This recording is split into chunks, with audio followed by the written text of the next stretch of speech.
Ustaz, iman saya turun naik. Masya Allah, kayak tangga belum jadi itu turun naik. Saya mudah emosi. Semoga Allah tenangkan hati Anda. Saya tobat dari perbuatan dosa lagi, saya tobat dari berbuat dosa lagi. Pertanyaan saya, bagaimana caranya agar saya bisa benar-benar tobat dan tidak balik lagi? Baik. Pertama, semoga Allah muliakan Anda. Saya sering katakan bahwa saya senang dengan pertanyaan-pertanyaan seperti ini. Artinya Allah cinta, Allah sayang. Kalau nggak sayang, nggak akan diarahkan seperti ini. Akan dibiarkan.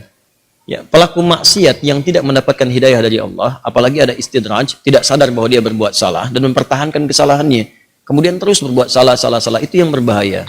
Dan kita doakan, kita bantu, jangan putus asa mendoakan orang-orang seperti itu. Tapi yang paling disenangi adalah jika pelaku maksiat sejahat apapun, tiba-tiba ada getaran di jiwanya untuk kembali. Saya sarankan cepat ambil, karena itu tanda sayang Allah yang pertama. Ambil itu. Saya sering katakan pada Anda, Allah sangat mencintai pelaku maksiat yang tobat dibandingkan orang soleh yang tidak pernah merasa salah. Dalilnya Quran surah kedua Al-Baqarah di akhir ayat 222. Innallaha yuhibbut tawwabin. Allah sangat cinta orang yang selalu untuk berusaha tobat. Dan Allah akan tunjukkan jalan kalau dia mau ngambil itu. Tadi misal, Anda pernah berbuat salah dan terus ada getaran di jiwa, ini salah nih, saya harus berubah. Ini petunjuk Allah, Anda ambil tuh. Itu langsung turun ayat di Quran surah ke-29 ayat 69. Quran surah 29 Al-Ankabut ayat 69. Walladzina jahadu fina lanahdiyannahum subulana. Orang-orang yang serius menjemput petunjuk kami. Begitu Allah tunjukkan, Anda mau ambil. Dia serius pengen ngambil, pengen belajar, terus tanya orang, awalnya malu-malu, setelah itu mau-mau, gitu kan? Datang ke majelis ilmu, awalnya belakang-belakang, setelah itu saf paling depan. Ustadz belum datang, dia sudah datang duluan, bahkan dia siapkan macam-macam. Allahu Akbar. Itu lanahdiyannahum subulana. Kami akan tunjukkan jalan-jalan terbaik menuju kami. Macam-macam. Tiba-tiba Masya Allah bukan cuma di taklim aja. Ada yang dapat hadiah umrah, ada yang dapat jodoh, ada yang macam-macam. Diberikan pokoknya.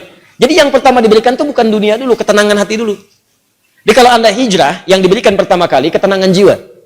Ya, Quran surah keempat ayat 100, paling kiri sebelah bawah.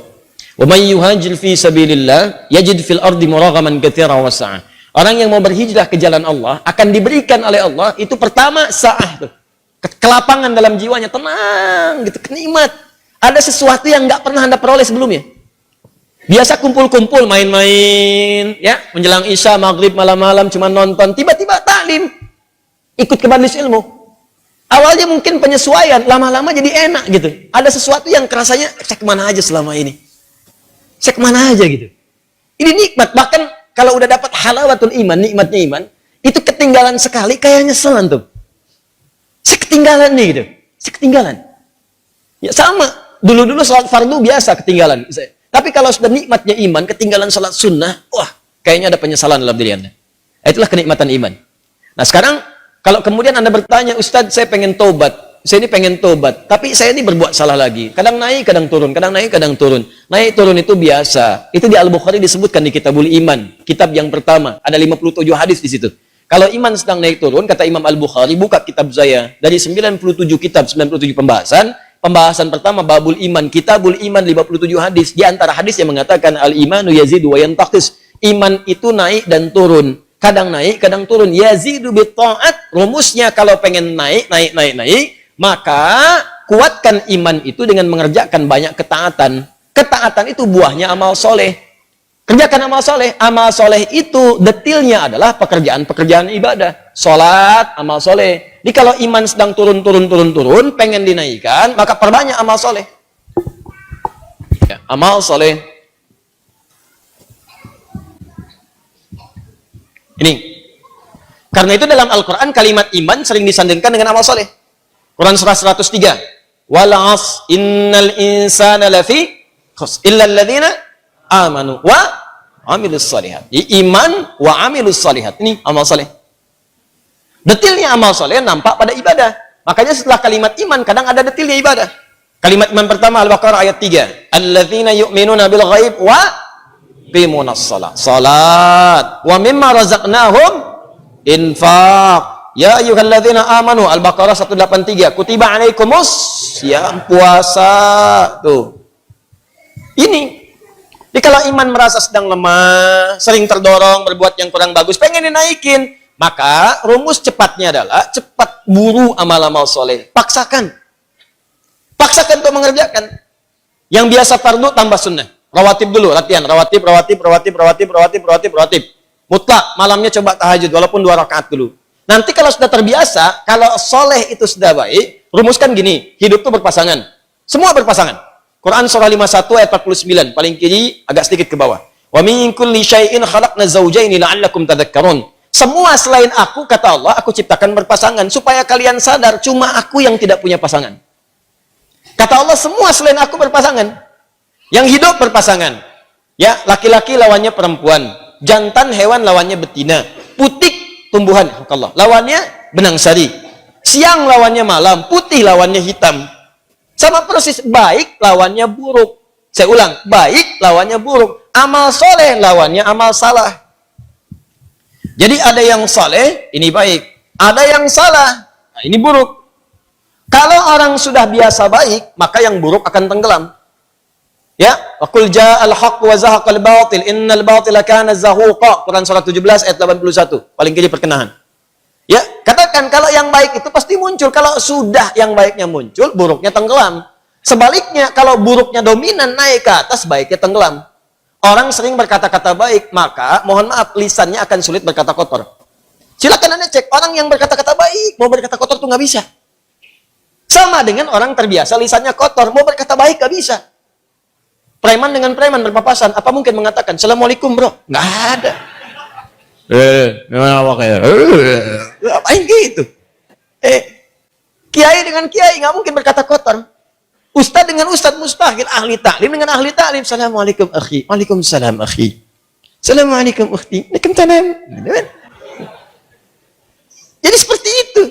Jadi kalau Anda terbiasa berbuat baik, maka yang buruknya akan hilang. Maka rumusnya kata Nabi, tingkatkan kesolehan. Salat naikkan.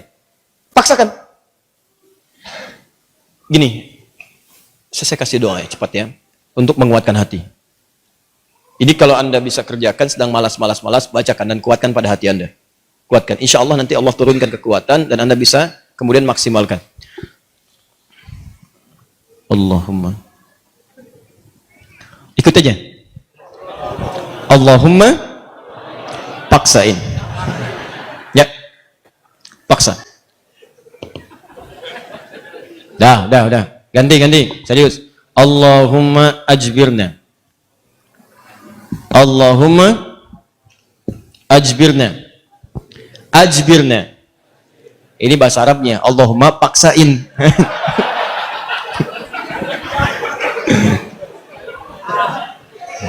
Ya. Paham? Ditingkatkan, naikin salat. Mulai dari salat. Nah, kemudian ini penting, salat itu yang paling utama karena dalam salat itu banyak kalimat tobat. Antum baru takbir aja, habis takbir kan tobat. Coba lihat. Allahumma ba'id baini wa baina khataaya kama ba'adta bainal masyriqi wal. Ya Allah, mohon jauhkan antara aku dengan kesalahan yang telah aku perbuat. Sejauh-jauhnya. Aku nggak ingin lihat lagi. Seperti engkau jauhkan antara timur dengan barat. Jauhkan ya Allah yang tidak pernah bertemu. Allahumma naqqini minal khataaya kama yunaqqa thawbul abyadu minad danas. Ya Allah, kalau kesalahanku begitu pekat, mohon bersihkan seperti pakaian dibersihkan dari noda. Allahumma ghsilni bil ma'i wa thalji wal barad. Kalau begitu pekat luar biasa, gunakan ya Allah walaupun hanya air yang sangat dingin. Gunakan ya Allah. Maksudnya bersihkan sebersih-bersih. Antum tobat, makanya pahami bacaan-bacaan salat. Sama dengan wajah wajhiyal ladzi fataras samawati wal arda hanifan musliman wa ana minal musyrikin. Inna salati wa nusuki wa mahyaya wa mamati lillahi rabbil la syarika lahu bidzalika umirtu wa ana minal muslimin atau wa ana awwalul muslimin. Ya Allah, aku pasrahkan diriku sepenuhnya pada saat ini kepada penguasa langit dan bumi. Kalau aku salat selama ini, atau aku ibadah ya Allah, atau aku hidup sampai dengan sekarang, atau engkau bahkan wafatkan aku dalam salat ini. Engkau wafatkan aku dalam salat ini. Aku ikhlas ya Allah. Aku ikhlas. Berikan bimbingan kepadaku untuk meningkatkan ibadah. Dengan itu aku diperintahkan. Jauhkan dari sifat musyrik. Mulai sekarang aku berjanji ya Allah, aku akan lebih patuh kepadamu. Mulai sekarang aku berjanji aku akan lebih patuh kepadamu. Wa ana minal muslimin. Muslim itu kan patuh, tunduk, patuh.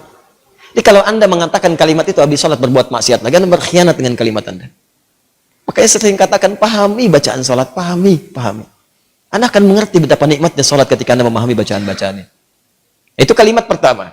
Kemudian di luar-luar itu Anda beristighfar. Makanya habis sholat kan Anda berzikir. Quran surah keempat ayat 103. Paling kanan, agak sedikit ke atas. فَإِذَا قَضَيْتُمُ الصَّلَاةَ, maka jika Anda selesai menunaikan salat, fadhkurullaha, maka segera berzikir kepada Allah. Apa zikir pertamanya? Hadis Muslim nomor hadis 571. Astaghfirullah, astaghfirullah, astaghfirullah. Allahumma antas salam wa minkas salam. Tabarakta ya dzal jalali wal ikram. Astaghfirullah itu, ya Allah saya minta ampun. Ya Allah saya minta ampun. Kalau dosa merasa banyak, dalam salat bersujud, dalam ruku minta. Masih kurang, merasa banyak dosa. Habis sholat minta, ya Allah ampuni saya, ya Allah. Ampuni, saya merasa dosa saya banyak. Saya mengakui dosa saya banyak, ya Allah. Namun saya pun menyaksikan rahmatmu lebih luas dibandingkan dengan murkamu. Maka mohon, ya Allah ampuni dosa saya. Makanya saat diucapkan itu sambil ingat dosanya, bukan cuma di lisan. Ingat dosa-dosa apa yang pernah dikerjakan. Ingat. Itu yang dimaksudkan Quran surah keempat ayat 17-18. Innamat taubatu 'ala Allahi lilladzina ya'maluna su'an bijahalatin thumma yatubuna min qarib. Sungguh taubat yang diterima oleh Allah itu adalah orang yang pernah berbuat salah. Salah itu bawaan manusia. Jadi kalau Anda nggak pernah salah, apa tuh ditanya, Anda itu manusia apa malaikat?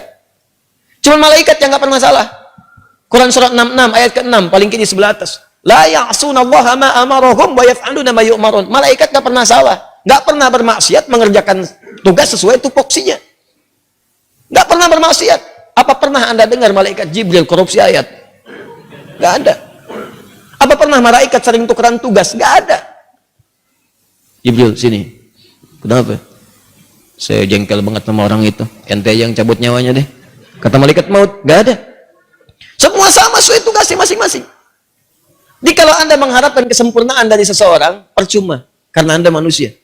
Sama persis dengan pasangan hidup. Kalau Anda mengharapkan suami Anda sempurna, Bu, ibu salah nikah. Harusnya ibu cari malaikat.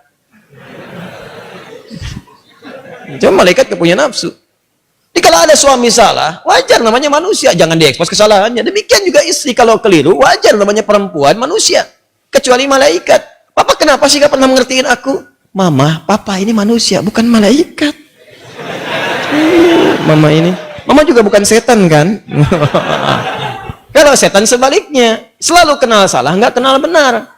Dan setan gak mau tobat. Manusia pertengahan, salah dan tobat. Setan salah, gak mau tobat. Jadi kalau ada manusia mengatakan dirinya manusia salah, gak mau tobat, patut ditanya dia manusia atau? Itu. Paham ya? Tobat itu terus. Makanya disebut tawab. Tawab itu gak berhenti. Jadi kalau sekarang belum kerasa perubahan dia, terus tobat, jangan berhenti. Terus tobat. Misal sekarang tobat nih, masih berulang, tobat lagi terus, jangan berhenti. Sampai Anda merasakan bahwa perbuatan itu buruk dan membencinya. Terus, jangan berhenti. Jangan terus tobat, nangis. Hari ini nangis, nggak bisa, besok nangis. Nggak bisa, besok nangis. Nggak bisa lagi, tangisi diri Anda yang belum bisa menangis. Terus. Dan kalaupun Anda wafat, Anda sedang dihitung wafat dalam keadaan berusaha tobat. Itu poinnya. Bukankah ada orang membunuh 100 orang dan dia berusaha tobat? Dia berusaha tobat, datang ke majelis ilmu. Berusaha di jalan wafat. Dihitung oleh Allah. Padahal belum tahu dia diterima atau enggak tobatnya. Belum tahu dia. Cuman dia berusaha di jalan mewujudkan tobatnya. Bunuh orang, Anda bayangkan. Maksiat itu udah hatam. Udah lewat bahkan. Ya. Dia kerjakan, tapi dia mau tobat. Dia terima getaran jiwanya. Datang, istighfar. Di jalan meninggal. Diterima tobatnya. Dan kita tidak tahu pelaku maksiat mana yang saat wafat dalam keadaan tobat. Ya, makanya ayo biasakan tobat. Istighfar. Nabi aja biasa istighfar. Nanti kalau sudah enak, ada kelapangan. Setelah itu, baru diberikan anugerah-anugerah dunia yang dirasakan hilang itu. Awal-awal tuh begitu, Pak. Kadang pengen tobat. Saya pengen tobat, ya Allah, ke masjid. Sholat, 2 rakaat tahiyatul masjid. Pulang, sepatu hilang. Ya.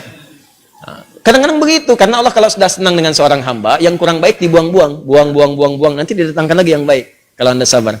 Ya. Kan pernah ada seorang, ini kisah nyata. Seorang pemuda tobat. Terus diarahkan pada seorang syekh. Begitu diarahkan di syekh itu, kata syekh ini benar kamu mau tobat. Kalau mau tinggal dengan saya terbatas.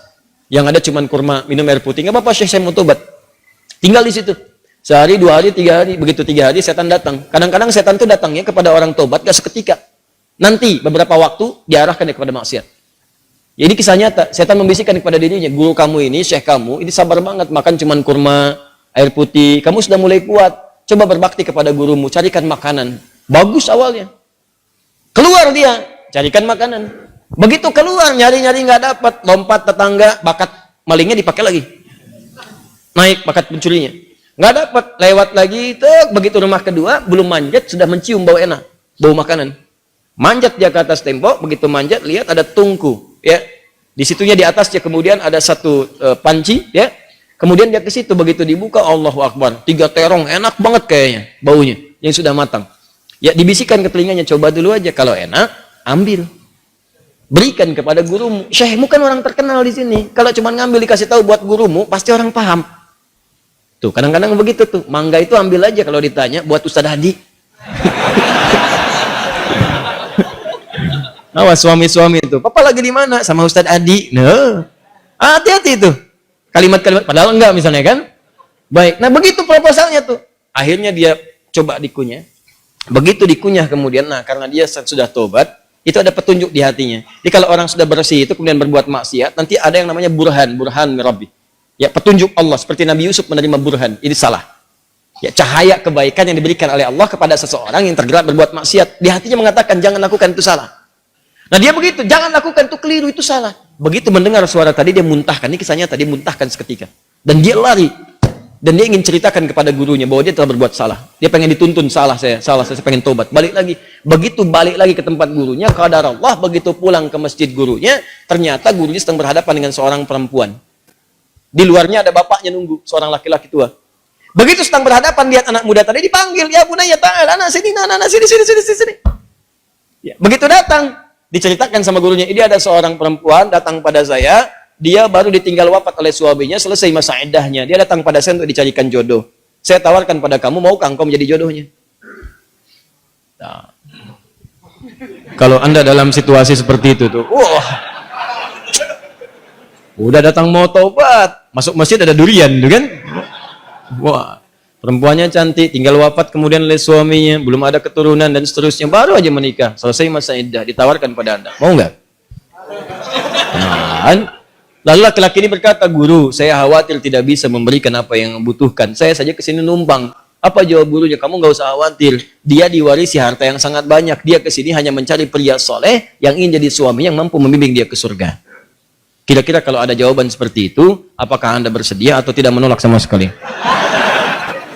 Oh, baik. Maka sama seperti Anda, diterimalah kemudian lamaran itu. Ternyata bapak tua tadi yang di luar, bapak si perempuan tadi dibawa ke dalam, kemudian diakadkan. Setelah selesai pulanglah ke rumah. Kisah belum berhenti. Begitu keluar rumah, digandeng erat tangannya tuh, jalan lewat ke rumah tadi yang naik pagar itu. Ya, dia udah dagdikduk tidak karuan, dagdikduk rumahnya ini bukan dan alhamdulillah ternyata bukan, lewat. Begitu di rumah yang terong tadi, dia percepat jalannya. Begitu dipercepat, maka terasalah kemudian ada rem di tangannya dari istrinya tadi. Dipegang tangannya, zauji, ada apa itu? Nah, sayang, ini rumah kita katanya. Rumah terong tadi. Betul. Masuklah ke situ. Aduh, celaka saya katanya kan. Begitu masuk ke situ, bertanya. Polos kayak nanya, zauji, hal anta ja'i? Sayang, kamu lapar? Jujur dia, nah, saya lapar. Saya 3 hari makan cuman kurma, minum air putih gini. Alhamdulillah. Baik, tunggu sebentar. Begitu ke dapur dia lihat, wah, terongnya kan bermasalah tuh. Pancinya kebuka, dia rupanya dia menyiapkan terong itu untuk suami barunya. Begitu dilihat terong yang bermasalah, dia teriak, siapa yang makan terong saya? Katanya. Tahan. Kalau situasi itu terjadi, bagaimana respon Anda?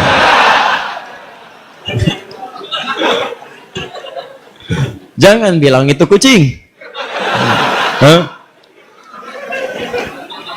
Nah, lalu tiba kemudian tergeraklah hatinya datang. Perhatikan kalau rumah tangga seperti ini, nikmat kehidupan dunia tuh. Ya, tidak akan terjadi perang per dunia pertama, kedua, ketiga dan seterusnya. Lihat baik-baik. Datanglah suami ini mengatakan dengan jujur, zauji, sayang. Ini di Quran tuh gini, selalu laki-laki perempuan tuh zauj. Kecuali dalam masalah nanti warisan menggunakan zaujah untuk menunjuk kepada gender perbedaan hak waris. Zauji, sayang. Kisahnya begini katanya. Aku ini sebetulnya mencarikan makanan untuk guruku. Lalu setan membisikkan sampai tiba-tiba ke sini aku buka ada terong, aku cicipi. Tapi demi Allah, tidak aku telan, aku muntahkan karena takutku kepada Allah. Sampai aku kembali tadinya mau tobat, sama guru dipanggil suruh nikah sama kamu. Sampai ke sini. Dia jelaskan semua kisahnya. Apa yang terjadi? Kalau ibu mendengar kisah tadi, apakah ibu akan balik lagi kepada guru mengatakan? Kalau ini terjadi pada setiap perempuan, maka damailah kehidupan di rumah tangga dan di bumi. Tenang kehidupan di bumi. Perhatikan kata perempuan ini. Apa yang dia katakan? Bagaimana anugerah Allah diberikan pada pemuda yang tobat ini. Ahli maksiat, tobat, dapat ketenangan, dan apa hasilnya? Perhatikan. Wallahi, demi Allah. Secuil terong yang engkau muntahkan karena Allah itu, maka Allah ganti dengan seluruh terongnya, panci tempat terongnya, rumah tempat terongnya, plus pemilik terongnya.